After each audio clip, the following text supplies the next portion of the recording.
শান্তনাময় informs YouTube চ্যানেলে তোমাদের সকলকে আবারও স্বাগত জানাই। আশা করি ভালো আছো। তোমাদের জন্য আজ ন্যারেশনের অ্যাসার্টিভ সেন্টেন্স ন্যারেশনের আজ দ্বিতীয় পার্ট। প্রথম পার্ট ইতিমধ্যে চ্যানেলে আপলোড হয়েছে, যারা দেখোনি তাদেরকে রিকোয়েস্ট করবো ন্যারেশনের একদম বেসিক যে রুলগুলো সেই রুলগুলো কিন্তু সেখানে আলোচনা করা হয়েছে সুন্দর সুন্দর উদাহরণ দিয়ে।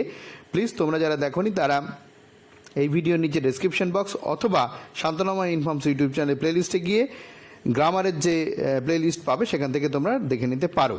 তো দেরি না করে শুরু করব। এর আগে আমরা রিপোর্টিং ভার্ব যদি প্রেজেন্ট টেন্সে থাকে সেক্ষেত্রে কি নিয়ম হবে সেগুলো আমরা দেখেছিলাম। আজ দেখব দ্বিতীয় পার্টে যে রিপোর্টিং ভার্ব যদি পাস্ট টেন্সে থাকে তাহলে কি হবে, একটু এই পরিবর্তনগুলো নোট করতে হবে। ভিডিও পজ করে অবশ্যই তোমরা দেখে নাও। দেখো, প্রেজেন্ট ইনডিফিনিট যদি থাকে তাহলে পাস্ট ইনডিফিনিট হবে, অর্থাৎ কোনো ভার্ব যদি ডু বা ডাজ হয় তাহলে ডিড হবে। পাস্ট ইনডিফিনিট থাকলে পাস্ট পারফেক্ট হবে, পাস্ট পারফেক্ট থাকলে আনচেঞ্জড হবে। প্রেজেন্ট কন্টিনিউয়াস যদি থাকে অর্থাৎ অ্যাম ইজ আর তার সাথে ভার্বের সঙ্গে আইএনজি থাকলে পাস্ট কন্টিনিউয়াস হবে, প্রেজেন্ট কন্টিনিউয়াস থাকলে past continuous. Was were doing হয়ে যাবে, অর্থাৎ অ্যাম ইজ আর থাকলে ওয়াজ ওয়ার হবে, এটাও আমরা বলতে পারি। পাস্ট কন্টিনিউয়াস যদি থাকে পাস্ট পারফেক্ট কন্টিনিউয়াস হবে, অর্থাৎ ওয়াজ ওয়ার ডুইং যদি থাকে হ্যাড বিন ডুইং হবে। পাস্ট পারফেক্ট যদি থাকে তাহলে সেটা আনচেঞ্জড হবে। শ্যাল উইল যদি থাকে তাহলে শ্যাল উইল থাকলে জেনারেলি উড হয়, তবে কোথাও কোথাও শ্যাল উইল থাকলে শুডও হতে পারে, শ্যাল থাকলে শুডও হতে পারে, সেটা পরে আলোচনা করা হবে, সেসব সেন্টেন্স তোমাদের দেখানো হবে। ঠিক সেই রকমভাবে শ্যাল উইল হ্যাভ ডান যদি থাকে তাহলে উড হ্যাভ ডান বা শুড হ্যাভ ডান, কোথাও কোথাও ব্যতিক্রমী জায়গায় শুডও হয়। আচ্ছা, বেশিরভাগ ক্ষেত্রেই শ্যাল উইল দুটো থাকলেই উড হয়ে যায় জেনারেল ক্ষেত্রে।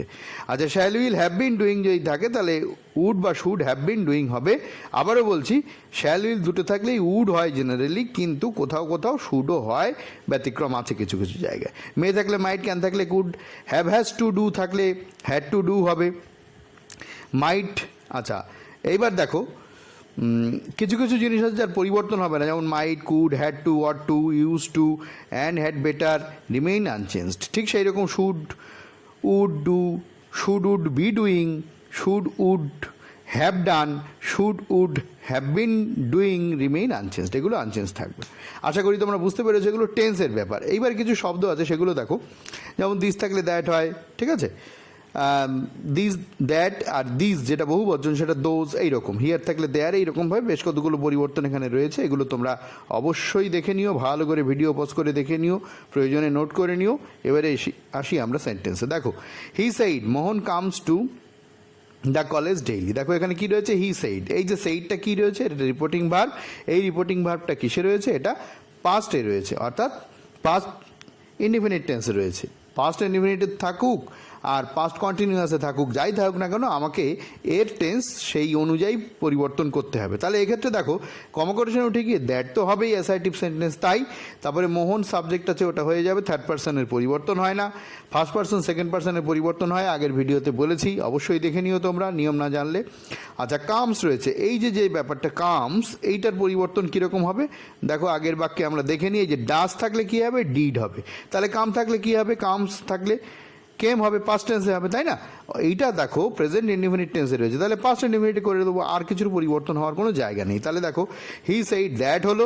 আচ্ছা, এইটা আগে বলে দিই, এটা হচ্ছে ডাইরেক্ট স্পিচ, এটা ইনডাইরেক্ট স্পিচ। জাস্ট আমি ইঙ্কের কালারটা আলাদা করে রেখেছি, বারবার ডাইরেক্ট ইনডাইরেক্ট লিখিনি তাই। আচ্ছা, দ্যাটের পরে মোহন তো বসে গেল, তারপরে কী হবে, মোহন বসে যাওয়ার পরে কামের জায়গায় কেম হবে, তাই না। আশা করি তোমরা বুঝতে পেরেছো। পরের বাক্য দেখো, she said Monica is coming for dinner. আবার দেখো একই রকম, শি সেইডের পরে হবে দ্যাট, মনিকা থার্ড পার্সন বসে গেল। অ্যামিজার থাকলে ওয়াজ ওয়ার হবে, আগের নিয়মটা যে চার্টে যে নিয়ম রয়েছে সেই নিয়ম অনুযায়ী ইজ কামিং মানে হচ্ছে ওয়াজ ওয়ার কামিং হবে। তো মনিকা তো একজন, তাহলে কী হবে, ওয়াজ কামিং হবে, তাই না। তো দেখো, she said that Monica was coming for dinner. কেন এখানে ওয়াজ হলো আরেকবার বলছি, দেখো অ্যামিজার থাকলে ওয়াজ ওয়ার হয়, ঠিক আছে। ইজ কামিং মানে হচ্ছে হয় ওয়াজ কামিং, নয় ওয়ার কামিং হবে। মনিকা কজন, একজন, সিঙ্গুলারের পরে ওয়াজ হয়, ওয়ার হয় না, তার কিছুর পরিবর্তন এখানে হবে না, ঠিক আছে। নেক্সট দেখো কি বলছে, I said it was very hot in the morning. দেখো আই সেইড আবার ফার্স্ট ইনডিফিনিটে রয়েছে এটা, ঠিক আছে। এখানে কমোকোটেশন উঠে গিয়ে দ্যাট হবে। ইট রয়েছে, ইট থার্ড পার্সন, এর কোনো পরিবর্তন হবে না। এবার দেখো, ওয়াজ ওয়ার থাকলে কি হয়, হ্যাড বিন হয়, তাই না। ওয়াজ ওয়ার থাকলে কি হয়, হ্যাড বিন হয়, আমরা আগেই দেখেছি। তাহলে এই ক্ষেত্রে কী হবে, দেখো আই সেইড দ্যাট, তারপরে কী হবে, ইট ওয়াজের জায়গায় ইট হ্যাড বিন হবে, তাই না। It had been very hot since morning. Okay, পরের বাক্য দেখো কি বলছে, পরের বাক্য বলতে পরে আরেকটা নিয়ম দেখো কি বলছে, if the reported speech expresses A universal truth, এটা অ্যান না, ইউনিভার্সাল ইউ এর মতো উচ্চারণ হচ্ছে তাই এখানে এ বসাতে হবে, অ্যান নয়, ট্রুথ অর হ্যাবিচুয়াল ফ্যাক্ট, অর্থাৎ চিরন্তন সত্য অথবা অভ্যাস যদি বোঝায়, তাহলে ইটস টেন্স, তার যে টেন্স, রিপোর্টেড স্পিচের যে টেন্স রিমেইনস আনচেঞ্জড, তাহলে তার পরিবর্তন হবে না। অর্থাৎ কিনা কোটেশনের মধ্যে যদি চিরন্তন সত্য অথবা অভ্যাস বোঝায় তাহলে এদের টেন্সের পরিবর্তন হবে না, যতই রিপোর্টিং ভার্ব পাস্ট টেন্সে থাকুক না কেন। বোঝা গেল ব্যাপারটা? তাহলে দেখো, দ্য টিচার সেইড, কমা কোটেশনে উঠে গিয়ে দ্যাট হবে, তারপরে যা আছে যেমন আছে তেমন বসে যাবে। যদি একটা কথা মনে রাখবে, যদি এখানে পার্সন, ফার্স্ট পার্সন বা সেকেন্ড পার্সন থাকে তাদের কিন্তু পরিবর্তন হতে পারে যদি হওয়ার হয়। দেখো তাহলে কি হচ্ছে, the teacher said that the earth revolves around the sun, এর অর্থ কি? রিভলভস অ্যারাউন্ড মানে হচ্ছে চারিদিকে ঘোরে। কার চারিদিকে ঘোরে? সান, মানে পৃথিবী সূর্যের চারিদিকে ঘোরে। এখানে যদি মুভস রাউন্ড থাকতো তাও কিন্তু এই একই রকম মানে হতো। পরের বাক্য দেখো, এই একই নিয়মের উপরে পরের বাক্য দেখো কি বলছে, শি সেইড, ঠিক আছে, girls are usually more sincere than boys. দেখো এই যে সেন্টেন্সটা, গার্লস আর ইউজুয়ালি মানে হচ্ছে সাধারণভাবে, মোর সিনসিয়ার আরও বেশি সিনসিয়ার মানে হচ্ছে যাকে যা বলা হয় সে ঠিক দায়িত্বপূর্ণভাবে নিয়মনিষ্ঠভাবে সেটা করে, এই ব্যাপারটাকেই বলা হয় সিনসিয়ার, ঠিক আছে, যে নিয়মানুবর্তিতা মেনে চলে তাকে সিনসিয়ার বলে। তাহলে the girl are usually more sincere, মেয়েরা সাধারণত বেশি সিনসিয়ার হয় দ্যান বয়েজ, ঠিক আছে, ছেলেদের তুলনায়। এটা কম্পারেটিভ ডিগ্রিতে রয়েছে আর এটা প্রেজেন্ট ইনডিফিনিট টেন্সে রয়েছে। তাহলে দেখো কি বলা হলো, যদি এটা চিরন্তন সত্য হয়, এই ঘটনাটা কিন্তু চিরন্তন সত্য, ঠিক আছে, বলছে মেয়েরা ছেলেদের চেয়ে বেশি সিনসিয়ার, এই ব্যাপারটা চিরন্তন সত্য, ঠিক আছে। তাহলে এই চিরন্তন সত্যটা যদি থাকে, কমা কোটেশন উঠে গিয়ে আমাদের দ্যাট বসাতে হবে, তাই না? তা দেখো কি হলো, দ্যাট হলো, তারপরে যা আছে তাই আমরা বসিয়ে দেবো, girls are usually more sincere than boys. পরের বাক্য দেখো কি বলছে, she said I take tea every morning. হ্যাঁ, এইবারে দেখো এই যে I take tea every morning, এটা কিন্তু একটা অভ্যাস বোঝাচ্ছে, তাই না?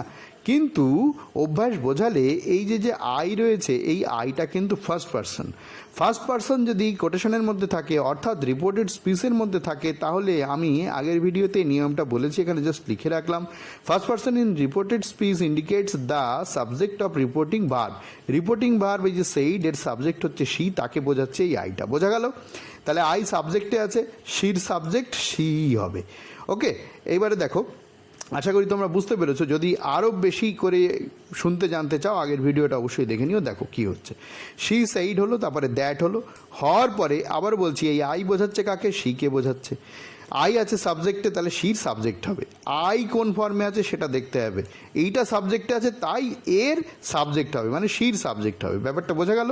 তাহলে আই বোঝাচ্ছে শিকে, আই সাবজেক্টে আছে তাই শির সাবজেক্ট হবে, শির সাবজেক্ট হবে হচ্ছে শি হবে। এরপর দেখো এটা কিন্তু প্রেজেন্ট ইনডিফিনিট টেন্সে রয়েছে, আই টেক, এই টেকটা হচ্ছে প্রেজেন্ট ইনডিফিনিট টেন্সে রয়েছে, তাই না?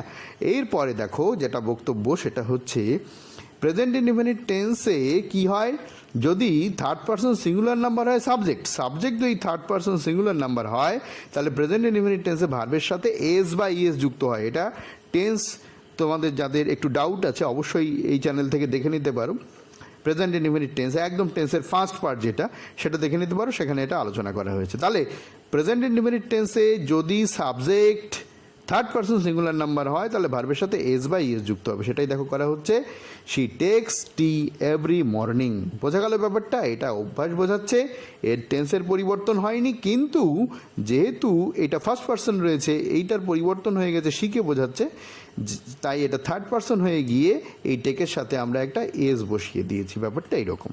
আশা করি তোমরা বুঝতে পেরেছো। যদি ভিডিওটা ভালো লেগে থাকে অবশ্যই এটা লাইক করে দিও। যারা চ্যানেলকে এখনও সাবস্ক্রাইব করনি তাদেরকে রিকোয়েস্ট করবো চ্যানেলটা সাবস্ক্রাইব করে নাও, সঙ্গে বেল আইকনটা প্রেস করে নিও, যাতে এই ধরনের রেয়ার ভিডিওর নোটিফিকেশান সবার আগে তোমাদের কাছে পৌঁছে যায়। প্রত্যেকটা সেন্টেন্স যেগুলো দেখানো হচ্ছে ভেরি ভেরি ইম্পর্টেন্ট, বিভিন্ন সময় বিভিন্ন পরীক্ষায় এগুলো আসে বা এসেছে। তো এর পরের পার্টের জন্যে অবশ্যই তোমরা পরের পার্টগুলো দেখবে, এটা আশা রাখি। এই পার্টে এইটুকুই করা হলো।